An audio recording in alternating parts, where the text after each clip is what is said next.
Good evening. On behalf of the Tamil Heritage Trust, I am delighted to welcome you to Day 6 of the Indology Festival 2020. We hope you've been enjoying the program so far and continue to do so the remaining 2 days of the festival. Today we have two expert speakers on one of the most beautiful aspects of India's heritage, the Chola bronze. Our experts will speak about the craft and the science behind the Chola bronze. But before we get there, for those of you who have joined us today for the first time, here is a quick introduction to Tamil Heritage Trust. Tamil Heritage Trust is a not-for-profit trust based in Chennai. It was established in 2010 by a group of friends from diverse backgrounds, but with a shared passion for Indian heritage. THT's objectives are to help document, understand, appreciate, disseminate, and celebrate the various aspects of India's wonderful heritage. Through our monthly heritage talks, we offer a platform for the expert and the well-informed enthusiast alike to share their knowledge on a wide range of topics: history, archaeology, epigraphy, numismatics, art, temple architecture, and so on. We also conduct workshops for heritage lovers. Some of them are how to see a temple, the Malai study tour, and a short course on Pallava Grantha, and so on. During Chennai's famous music season, or Kacheri season, we conduct a Pechu Kacheri, that is a concert of talks. This is a 2-day seminar that takes an in-depth look at a chosen theme of history or heritage. Another popular THT initiative is the annual Site Seminar, a week-long visit to places of historical importance where every participant is expected to be both a student and a teacher. THT has also instituted the Tamil Heritage Trust Professor Swaminathan Heritage Award to recognize individuals who do significant work in deepening our knowledge of our rich heritage and widening the audience for heritage appreciation. Through the Indology Festival, we at THT want to celebrate not only India's culture and cultural artifacts, but also the scholars who study them. With popular interest in our heritage growing rapidly, so does the need for scholarship in a range of subjects and disciplines of Indology. This festival is our humble attempt to bring together experts from across the world to a heritage-loving audience in India and abroad. On behalf of Tamil Heritage Trust, I would like to thank each and every one of our speakers who has so graciously and readily accepted our invitation to speak at this event. If you've been watching the Indology Festival from Monday, November 30th, you will know that we've covered a wide range of topics and themes. We've already seen experts talk about Indian prehistory and early history, on Indian mathematics, on temple architecture. And yesterday we had a panel discussion on heritage communications. Tomorrow we will have another session on conserving our heritage for the future. Today's program will be the same as it has been through the week. We will start with 2 talks now, back to back, and that will be followed by a discussion with the program chair, and finally a Q&A with the audience. The audience is requested to type in their questions into the chat box of the YouTube channel. The program chair for today is Dr. Chitra Madhavan, and it is my privilege to introduce her to you now. Dr. Chitra Madhavan completed her MA and MPhil from the Department of Indian History, University of Madras, and her PhD from the Department of Ancient History and Archaeology, University of Mysore. She is the recipient of 2 postdoctoral fellowships from the Department of Culture, Government of India, and from the Indian Council of Historical Research. She is the author of 9 books, History and Culture of Tamil Nadu in 2 volumes, Vishnu Temples of South India in 5 volumes, Sanskrit Education and Literature in Ancient and Medieval Tamil Nadu, the Temples of Kanchipuram, and so on. She has written the text for coffee table books on Snapshots of a Bygone Era, A Century of Images, which contains over 100 photographs of monuments of India. She has also co-edited a book, South Indian Heritage, and an introduction containing approximately 500 articles on various aspects of heritage and culture of South India. She has compiled 3 books, one on sculptures for Kalakshetra Foundation, one on the Srirangam Temple, and the third on the Varadaraja Perumal Temple in Kanchipuram. Dr. Chitra has contributed about 100 articles on temple architecture and allied subjects to the multi-volume Encyclopedia of Hinduism. She is a guest lecturer at various institutions in Chennai, such as Kalakshetra Foundation, Asian College of Journalism, and Dakshina Chitra. Dr. Chitra's popular heritage walks and her talks, especially on temple architecture, are legendary. For well over a decade, she has single-handedly inspired hundreds, if not thousands, to take up Indian heritage as an area of interest. Over the years, Dr. Chitra has been an integral part of many of Tamil Heritage Trust's seminars. I would like to thank her for joining us today as well. Over to Dr. Chitra Madhavan. A very good evening to all of you. Namaste and welcome to this evening session of Tamil Heritage Trust's INDOLOGY Festival. At the outset, I would like to thank all the organizers of this festival for inviting me here this evening to be the program chair for this session. Chola bronzes is a topic that is extremely close to my heart and on which I have been doing a little bit of research for a considerable amount of time. And if the Chola dynasty is remembered today, it's for their contribution to sculpture, to architecture, to painting. Of course, their political conquests were there, and we do remember them for that as well. But it's the legacy that they have left behind in stone and in metal. I emphasize in metal, that they are remembered throughout the world today. The bronzes of the Chola era are among some of the most exquisite art pieces in the world. Today, I would in fact hesitate to call them pieces of art. They're living gods and goddesses who were in worship in so many of the temples that the Cholas built, and they were also there in the temples built before the Chola times. It's not as though these images were made for the first time in the Tamil country in the Chola period. They were there much before. We have exquisite examples in the Pallava and the Pandya times prior to the Cholas. But the Cholas took the making of metal images as well as stone images to extraordinary heights. An unrivaled perfection, an unrivaled attention to detail on the part of the Shilpis of the Chola era for making their bronzes. The Nataraja, of course, is the best known because the Kuladevam or the family deity of the Cholas was God Nataraja. However, there are very many others. Images of Vishnu, images of Ayudha Purushas, so many others are there, of the Alvars, of the Nayanmars, the devotees of Vishnu, devotees of Shiva respectively. We have them all. Many of them still in worship in many of the shrines and in the temples. Many which have been damaged and which were hidden in times of stress, having been discovered much later and not put back in worship, have been brought out for us to feast our eyes upon in several museums across the world. And these images, as we all know, were made of the lost wax process. They were all the processional images or Utsava Murtis, I repeat, which were once in worship in temples and now in museums. And the people who made them were great scholars in many subjects to have been able to make something like this. And the proportions of the Chola bronzes are unbelievably perfect. The tips of the fingernails and the toenails itself are some things that we have to feast our eyes upon. These bronze images are alive. You can actually see the foot of Nataraja move. You can see his lips smile. You can see his eyes as they see us. Everything, his matted hair flying as he tours around. It's not only the Nataraja. The eyes of the devotees, the Alvars and the Nayanmars, have a completely different expression.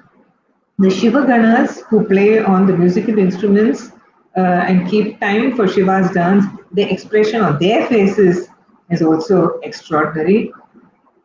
The look on Shivakami Amman's face as she stands next to Nataraja is another expression altogether. The Samabhanga Vishnu without any bend in his body, or Rama ever so slightly slanting to the side, Durga, whatever image that you take of the Cholas resonates with that kind of emotion, that devotion that the Sthapati, that the Shilpi has put into it. They are alive. Whether they are in a temple and actual worship or out now in some museum, having been in worship for many hundreds of years perhaps, even those that are slightly damaged, slightly broken, they reverberate with a certain emotion that you can connect to so very easily if you are in that connect. So, extremely happy to introduce the two speakers for this evening. Dr. Thomas E. Levy, Distinguished Professor and Norma Kershaw Chair in the Archaeology of Ancient Israel and Neighboring Lands at the University of California, San Diego, member of the Department of Anthropology and Judaic Studies Program, Director, UCST, Levantine and Cyber-Archaeology Lab, Qualcomm Institute, Principal Investigator of many interdisciplinary archaeological field projects in Israel and Jordan, Chair of the Committee on Archaeological Policy of the American Schools of Oriental Research, Lowell Thomas Award for exploring the world's greatest mysteries in 2011. He has published 12 books and several hundred scholarly articles. Dr. Levy's talk for this evening is entitled Masters of Fire, Hereditary Bronze Casters of South India. It will be based on the book he has co-authored with the Sthapathys in Swamimalai, Tamil Nadu. I would now like to invite Dr. Levy to present his talk on Masters of Fire.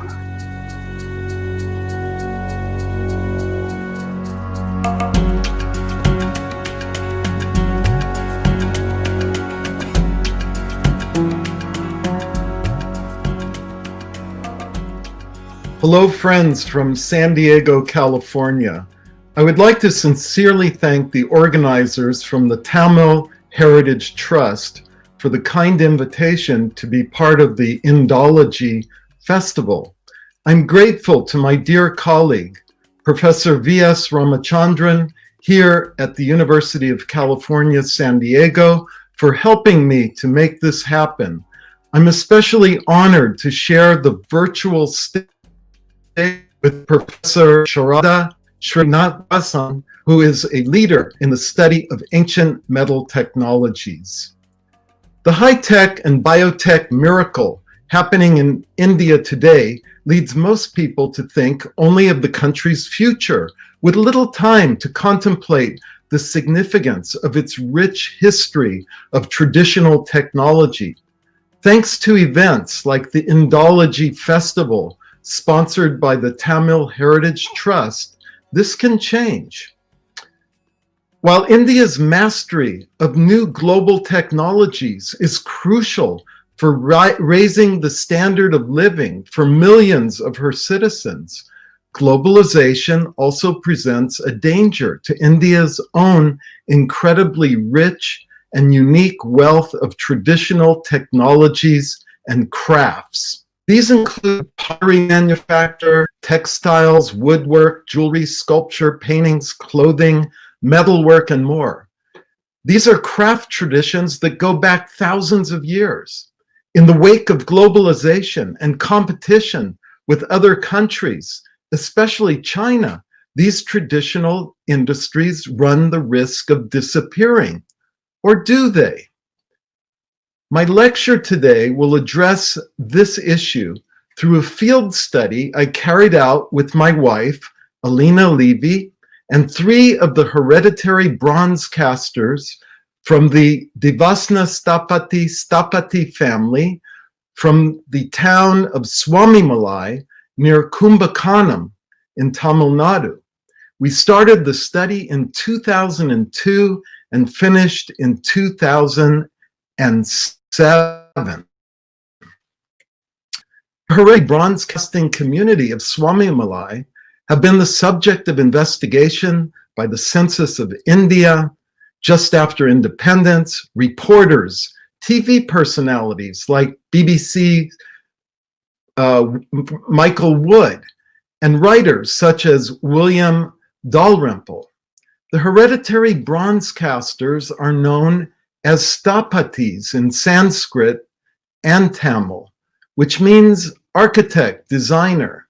They arrived in Swamimalai in the 10th century AD as craftsmen to Rajaraja I, one of the greatest kings of the Chola Empire, changing from stone sculptors to bronze casters and bronze sculptors after learning their craft in Tanjore, capital of the Chola Empire. Bronze casters of Swamimalai are most famous for the production of metal icon gods, such as Nataraja or the dancing Shiva. Accordingly, Swamimalai has been visited and studied by art historians, arts and material scientists such as Baldev Raj and Sharada Srinivasan. My own interest in traditional Indian metallurgy comes from being an anthropological archaeologist who works in the Middle East, the Holy Land, Israel, the Palestinian territories, and Jordan. As Alina's family comes from Goa, we have visited India on a regular basis since 1982. Walking around Alina's ancestral village, I often saw traditional blacksmiths on the roadside. In the pre-internet era, it was hard to find out exactly where the beautiful metal icons of the gods of India were produced. One day in 2002, I was reading the Rough Guide of India and found a whole page devoted to Swamimalai and the bronze casting community. Several days later, Alina and I were on a train making our way to Swamimalai. We became good friends of the three brothers from the Devasna Sthapathy family who owned the largest bronze icon manufactory in the town. They soon became our partners in the research project, and we decided then and there the three brothers would be co-authors of the resulting book, Masters of Fire, that you see here.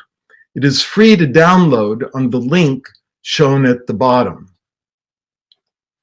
Here's a photo of all of us traditional bronze casting manufactory on a regular research day. From an anthropological perspective, we did an ethnoarchaeological study. That is, as archaeologists, we put on the hat of cultural anthropologists and studied the material culture of the traditional bronze casting community to understand different social, economic, and traditional technology topics. These included understanding the organization of traditional metal production, presenting a detailed understanding of one of the world's most ancient and mysterious metal production techniques called the lost wax, or Cire Perdue method of solid metal casting.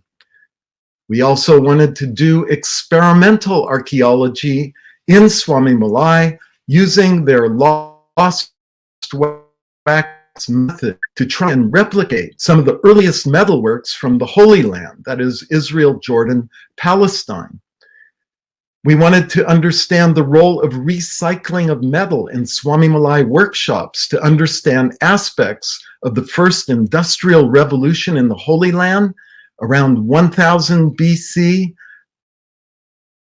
trying to understand the role of recycling of metal in Swamimalai workshops for understanding aspects of the first industrial revolution in the Holy Land linked to the so-called King Solomon's mines around 1000 BC. And finally, we wanted to examine if this traditional metalworking craft was in danger of disappearing due to globalization and modernization. The emergence of devotional Hinduism was revolutionary in the sense that it encouraged followers to establish deep personal relationships with a chosen God, with the result that the path of religious belief and ritual was open to all castes. As a result of the teachings of both the Vaishnavite and Saivite movements during this period, there was an increase in religious zeal in Tamil society that led to a need for temples, for ritual objects, and activities associated with these temples. According to P.K.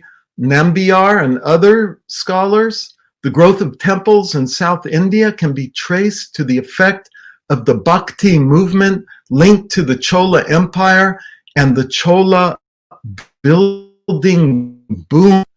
There was a need for many craft specialists at this time. Depicted on this calendar is the god Vishwakarma, the god of the craft specialist communities who still exist in isolated pockets throughout India. Sitting at the feet of Vishwakarma are his 5 rishis or saints that represent the metal, wood, and other crafts. This is the map of South India showing Tamil Nadu, and you can see Swamimalai in the center of the site of this Google image right here.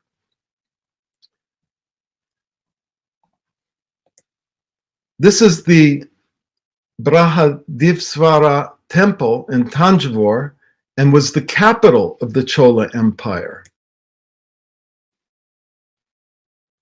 And here we see the typical Nataraja. This is a beautiful example. This one, Alina and I actually commissioned in Swamimalai, and the ring of flames that you see around Shiva are 82 centimeters in diameter. This is a satellite view. It's a Google Earth view of Swamimalai. The town is located along the Kaveri River, which has exceptionally fine silt, and this is excellent for traditional broadcasting and a key reason of why the bronze casters settled in this particular area. On the map, A indicates the temple of Murugan, first built by the Cholas. B is Rajavidi Street, where most of our study takes place. In 2004, there were around 7,000 inhabitants in the town, and 85% are Hindu, and the remainder are Christian and Muslim. Levy traveled to the small town of Swamimalai. This just gives you a flavor of what it's like to work in this region.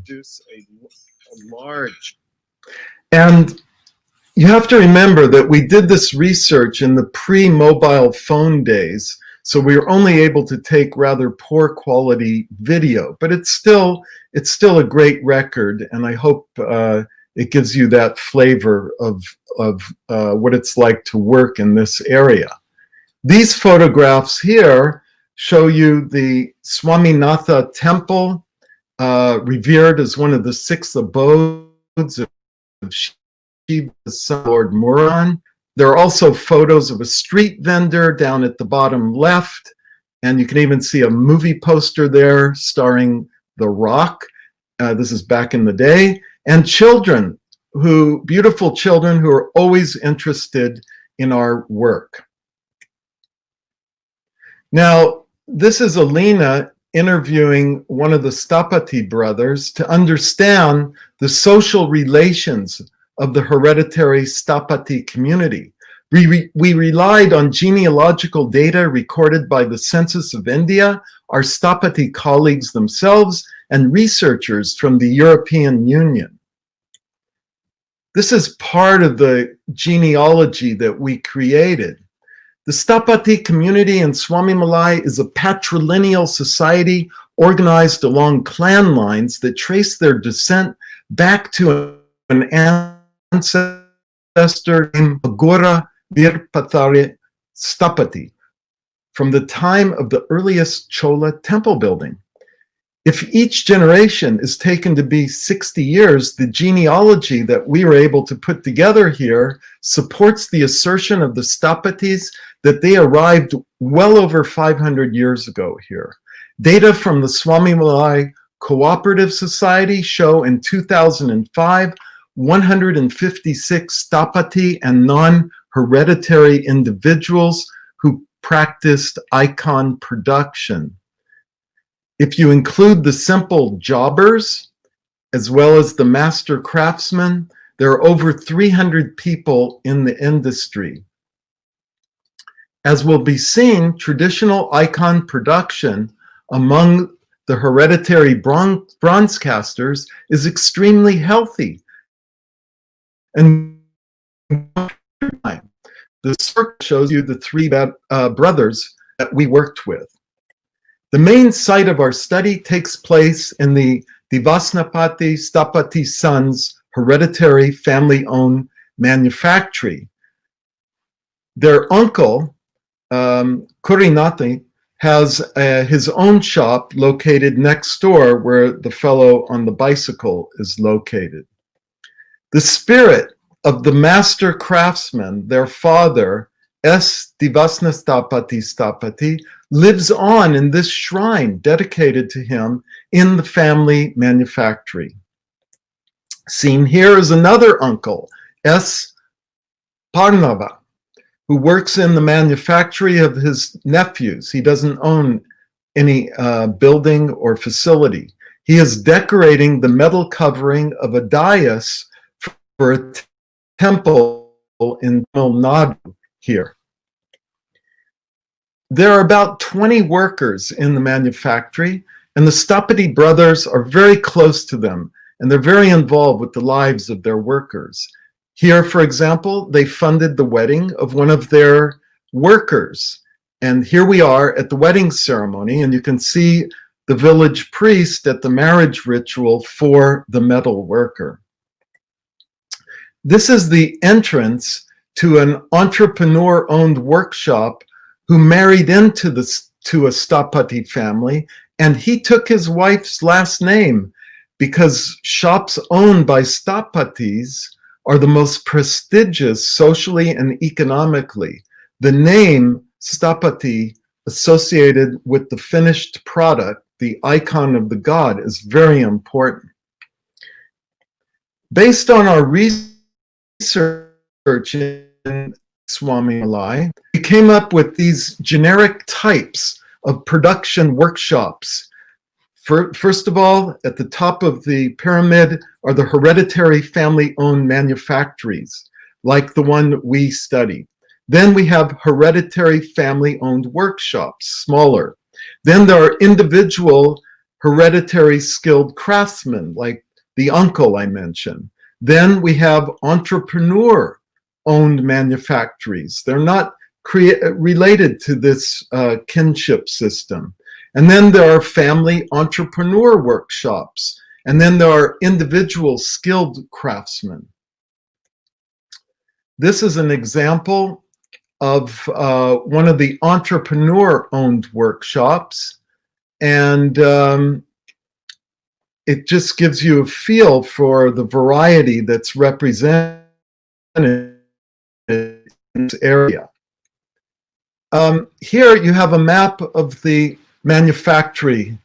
We're so fortunate to collaborate with the Sthapathy brothers. The eldest, Radakrishna, earned a bachelor's degree in traditional architecture at a university in Tamil Nadu.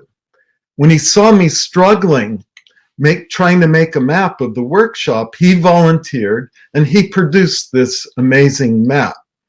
Now, in this area, you can see where it says cow shed. We thought that they just reoccupied this area, but in fact, when they built this, and we had thought previously it was a cow shed, but actually those installations for harnessing cows, tying them to the wall, as it were, was very much intentional when they designed their workshop. So we can basically follow on this map and identify all the different aspects of activity areas associated with metal production. And there's over 28 of them that you see there. This is one of the anthropological tools we use to understand the organization of production. It's called a chaîne à potoir. It was invented by a French archaeologist by the name of André Leroy-Gorin back in the 1940s. The chaîne à potoir, or operational chain, is used to study prehistoric technological systems, but we also applied it in Swamimalai.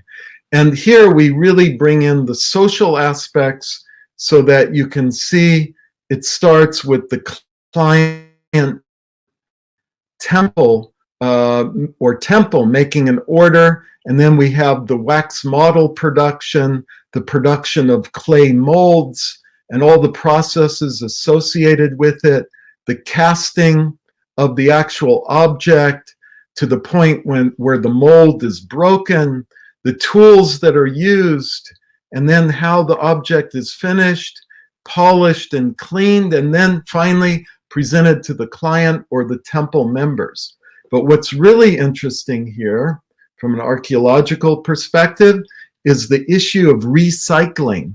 And you can see here, we discovered a whole aspect of the metal production system that was not previously recorded for this area. And it's only because we were ethnoarchaeologists that we could do it. Well, there are detailed descriptions of the metals and other entities in the sacred Shilpa Shastra, Manasara. It's an incredibly rich source for understanding the ancient arts, crafts, their design rules, principles, and standards for all these kinds of crafts. But as researchers, we have to ask, you know, can we rely, even though these are large texts, can we rely on them as accurate and historical sources? Well, with regard to the bronze icon crafting, even though there's so much data there, many aspects have been left out. And here we've identified 17 items that were left out, and we were able to identify them with our ethnoarchaeological research. So now what I'd like to do is I'm going to walk you through the chaîne à potoir, through all the steps that go into the lost wax method of bronze casting. And remember, in India, this is one of the hearth areas for the discovery and implementation of this amazing method of bronze casting. So here we are. We see Radakrishna with a crafting model. He's crafting a wax model of an Indian god, Garuda, while a simple worker, this one young man sitting next to him, is observing him. Now, the simple worker can fashion the body of the icon out of wax here, but they are not allowed to do the final touches to faces of the god. Only a hereditary Sthapathy master craftsman can do that. Now let's take a look at a little video here where we can see another one of the brothers, Swaminathan. He's crafting the final image of Ganesh, and this is all made out of wax that you see here.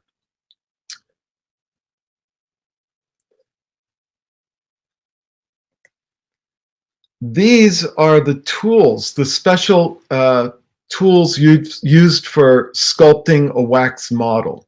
And we've made typologies for all the different toolkits that I'll be showing you today. Seen here is the toolkit for sculpting wax models. The measuring scale that you see up here, this one, it's made of a palm leaf. In Tamil, it's called, my pronunciation, an olivukul. It's seen at the top near that cup where I pointed it out to you. According to the Shilpa Shastras, the craftsman must use the palm leaf measuring device in making the sacred icons. The basic unit of measurement is the tala, taken to equal the measure of the length of between the tip of the middle finger and the end of the palm near the wrist. And here you can see a workman crafting one of the wax models of the Najaraja. In fact, this is the one on the cover of our book. Beeswax is used to create the wax model casting, and on the left is a charcoal burner to gently melt the wax, and on the right are some cooking vessels used to melt large amounts of wax. The wax is reused, and here a worker rolls out a mix of recycled hard paraffin and beeswax on a wooden board to be used in the wax modeling process. Seen here is an unusually large wax model of the goddess Parvati, prepared here in a non-hereditary bronze manufactory for a temple in India. The production of the clay molds around the wax models highlights why Swamimalai's location is so important to the hereditary bronze casters. To retain the fine carved details of the wax model, it is first covered with the extremely fine silty clay from the banks of the Kaveri River. And you can even see the difference in color between this silty clay and this clay, which is called paddy clay, because it's very rough clay with a mix of straw from rice and it's used to just cover the model. And these lines that you see here are runnels, which are going to enable the molten metal to flow through the mold into all the places to create the icon. And here you can see one of the workers clearing wax from one of the runnels here. You see, this is where we're going to pour the metal into the mold. What we see here is one of the workmen, after he created the main part of the mold, he's strengthening it by adding some metal bars, and then he's going to cover it again with the paddy clay. In the mold shown here are wax models of the god Hanuman and a metal base ready to be heated. As it is a religious icon, it is ceremoniously decorated with vermilion paste, or the mold is put in the fire and made red hot for pouring the molten metal in. And here you can see another worker placing the mold, once it's completely dry, on the edge of a pit where a fire is made to heat the mold to the point where the wax melts. Now we're getting close to understanding why it's called the lost wax method. And here it is. The mold is heated up, and as the mold is heated, the wax drains into a bowl filled with water, so the wax is lost from the clay mold. And it's collected, as you see it is here, draining into a bowl full of water, and then it'll be reused. So now we're ready to pouring metal and casting. These four workers are melting metal in 4 60-kilo capacity crucibles. These are really big. And they're going to be used to make a very large icon of a god. And in the background here, behind this fellow on the left, you can see one of the electric bellows that's used in the process. There are many. This is a selection of crucibles used by the furnace workers.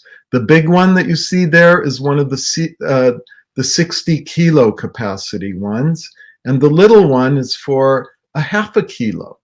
So it depends on what kind of object you're casting. You're going to use one of these. The metal rods that you see down below on the right include tongs. All of these tools are used for handling the crucibles. So before the actual casting takes place, as I mentioned, the mold is heated red hot. Now it's empty of wax, and it's placed in a pit. That's what this worker is doing, with the runnels facing up, getting ready to receive the hot molten metal. And here's what it looks like. It's got his, oh, the master is here, Swaminathan.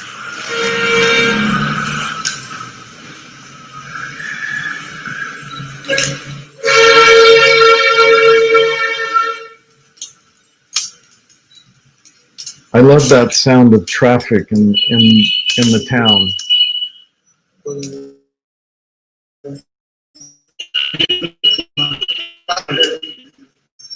So that gives you what it's like actually casting the metal.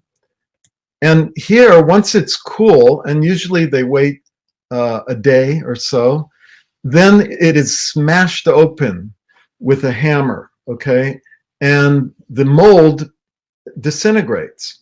And here you can see on the right, the god Hanuman has appeared, and the details are remarkable, and it won't require that much work, finishing work, to bring out the true beauty of this object. But by smashing the mold, the clay disappears. And this is why archaeologists have had such a hard time finding evidence of the lost wax method. Here we are in the finishing stage of the production of the gods.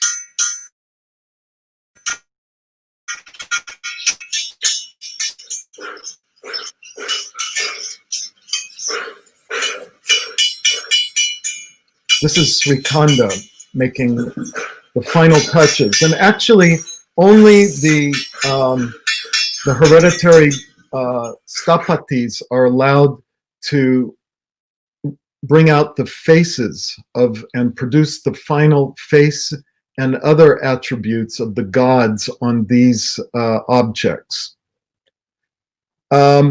Here's a selection of the tools that are used in the finishing and engraving process.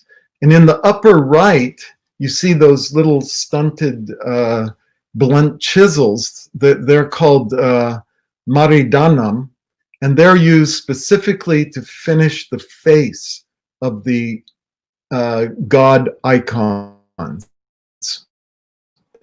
These particular ones were handed down from the father, Devasna Sthapathy, to his son, Srikanda. Now, here's our amazing discovery that we got very excited about in the last season of our work. We were just walking around the back yard of the manufactory, and we saw this man who appeared to be washing mud. And when we asked the Sthapathy brothers what is his job, they said he's the mud washer. So we're going to touch on this right now, but you can see he's cleaning the sediment. He literally excavated the whole floor of the manufactory. Hundreds of, about 100 cubic meters. And he spent over 3 weeks there cleaning the sediment to get out the metal bits left over from different metalworking activities. And here you can see him at work.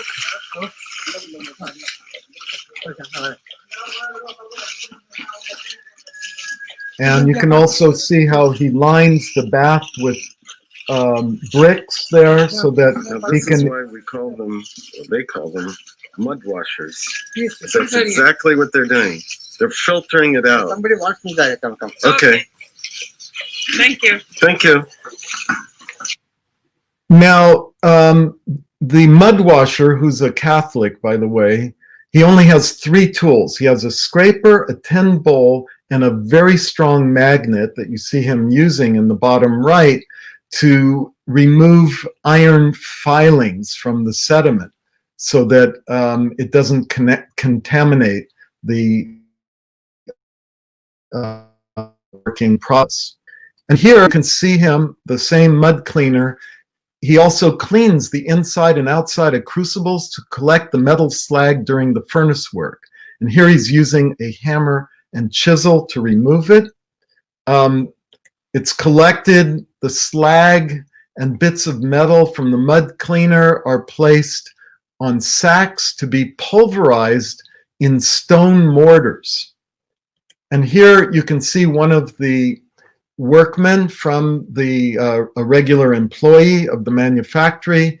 He's tasked with taking the slag bits and sediment and crushing it into a very fine metalliferous sediment, which is then dried outside. Here you can see it spread out. And then along comes another individual with scrap metal, in this case zinc from old belt buckles and engine parts and other objects. It's carefully weighed so that a percentage can be added to the crucible for alloying it and to produce large bronze ingots.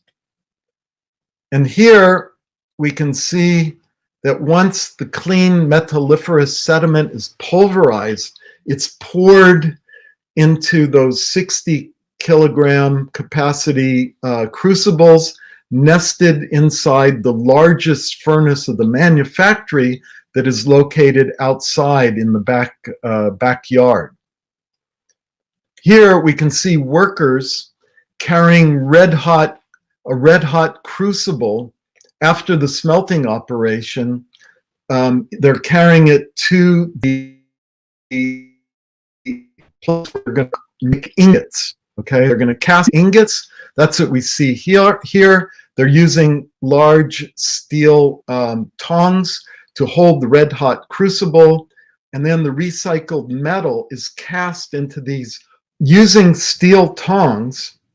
They pour the hot metal into these small troughs, which are used for casting the oblong metal ingots that you see here.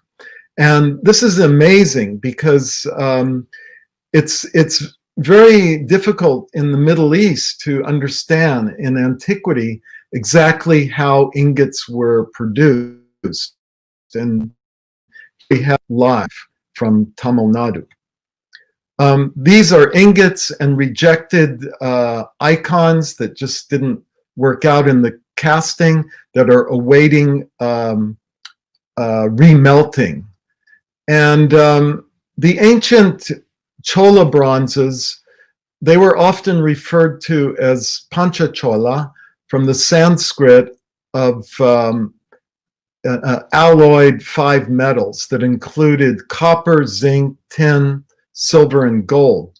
Today,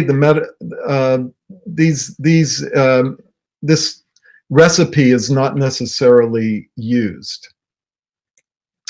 So now let's move to our other subject very briefly, which is ritual and the hereditary bronze casting process. And here there are actually a range of rituals carried out by the hereditary bronze casters. This particular puja is carried out to ensure a successful casting of a religious icon in the manufactory. Here we see the uncle carrying out the puja on an offering plate with bananas, coconuts, and other items near the cow's yoni before casting the religious metal icon. And here we see the sharing of after the puja of the ash by the uncle, by Parnava. He's sharing the ash with some of the workers. Now, the Sthapathys are not necessarily recognized by mainstream Brahmins as Brahmins, but indeed the Hereditary Sthapathys, they consider themselves to be Brahmins. And here you can see that even the cow who participated in the puja gets a treat at the end of the ritual. The ancient Chola bronze icons are often referred to as the Pancha Chola, as I mentioned. And today, most icons are actually made with 3 metals, 82% copper, 15% brass, and about 3% lead. If an icon is prepared for a temple congregation, congregants, and they live in Tamil Nadu, they often come to the workshop and they'll take off their own gold and silver jewelry and add it to the crucible for the casting process.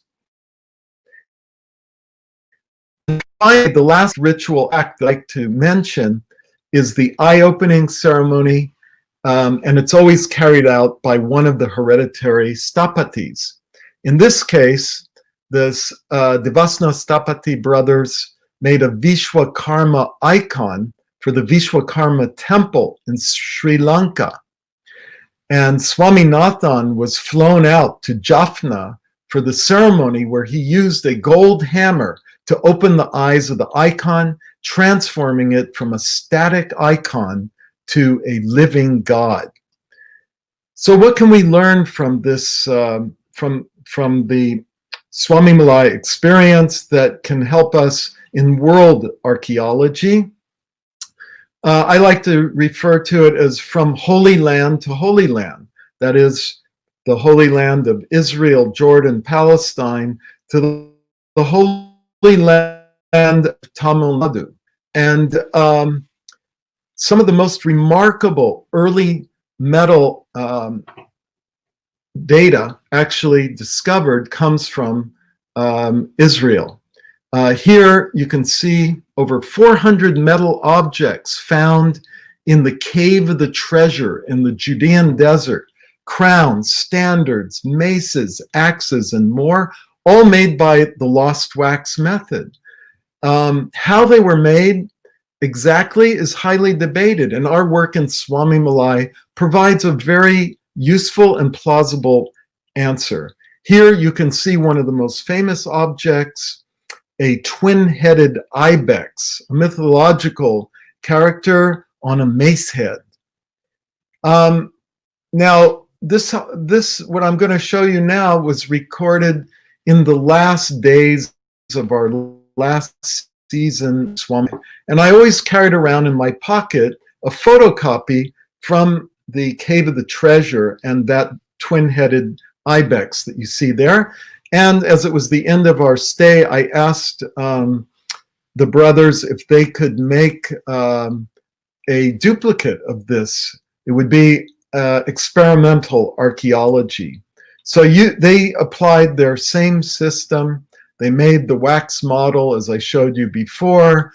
They covered it with the Kavari fine clay, silty clay, and then with the rough paddy clay. And after it was cast in the same way that I just showed you, or right before that, you know, Radakrishna was always checking if the work was of value, and he was ready to throw the away because it didn't meet his standard. But I said, no, I'm flying out in 2 days, please don't. And this was the final replica. It's just absolutely spectacular. So we understood a lot from that. Another aspect of learning from Swamimalai has to do with our work in Jordan, with the biblical period called the Iron Age, around 1000 BC, the time of King Solomon. And this is in an area which has been linked to Solomon's mines. And this site is Khibet Nahas. And what you see there is a fortress about 70 by 70 meters. And it's the site, which is about 25 acres in size, is covered with slag from the smelting activities of the ancient metal workers. So what can we learn from Swamimalai?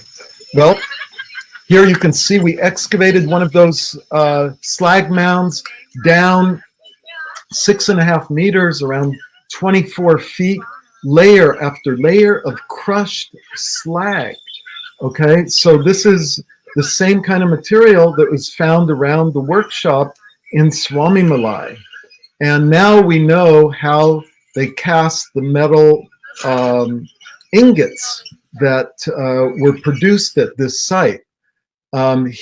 This particular room here had hundreds of grinding stone tools like the ones I showed you, used to crush up and produce the metalliferous slag that could be resmelted and used to produce ingots. Radakrishna also, based on what his father had told him in the pre-bellows period, he was able to show us what they actually look like. And here you can see an individual making, using a large bellows, hand-operated, to push the air into the furnace to smelt the ore and so on. And here from Goa is the itinerant blacksmith from Maharashtra that I mentioned to you, and his son is using a large hand-operated bellows to do this process that I reminded you of.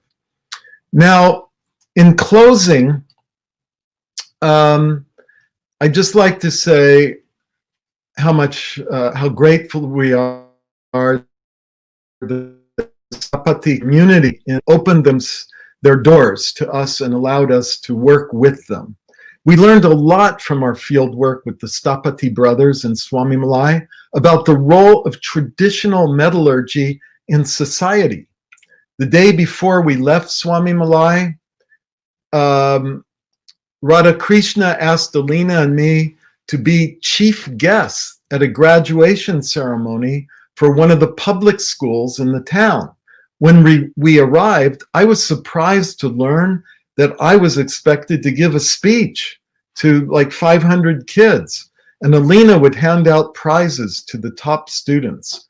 Thinking quickly, I reminded the students that while they look toward the future, a world made up of high-tech and biotech opportunities, they should never forget the importance of their tradition, such as community that draws so many outsiders and so much interest, and temple congregants around the world to their town. Strong cultural roots help one navigate the world. We also learned that thanks to the Indian diaspora in the United States and Europe and elsewhere, who are building temples, they desire sacred bronzes that are made according to the Shilpa Shastras. So the only people that can produce those are the hereditary bronze casting Sthapathy community. So due to this demand, the local economy in Swamimalai is flourishing, and it's keeping the hereditary bronze craft growing and vibrant.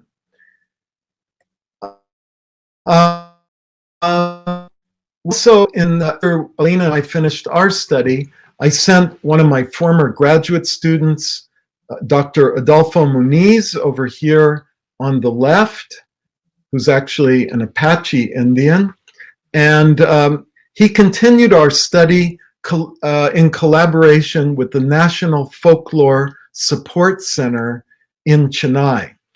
And they were so kind, and I worked out the questionnaire so that with my colleague Bruce Phillips from the Hebrew Union College in Los Angeles, we gave it to Adolfo to go out there and collect quantitative data, something Alina and I didn't do, about the community. And the National Folklore Support Center kindly gave us a translator to help. Her name is Sarpani Bala Swaminathan, and there she is on the right with her father. And she did such a great job that I asked her if she would want to continue the work and become a PhD student at UC San Diego, which she did. And 2 years ago, she earned her PhD based on her own ethnography, looking at different topics of the Swamimalai community. So that gives you an overview of our work, of the many lessons that we learned about the lost wax method of metal production, recycling, ritual, and the future of crafting in southern India. And I would like to thank everybody so much for hosting me. Thank you.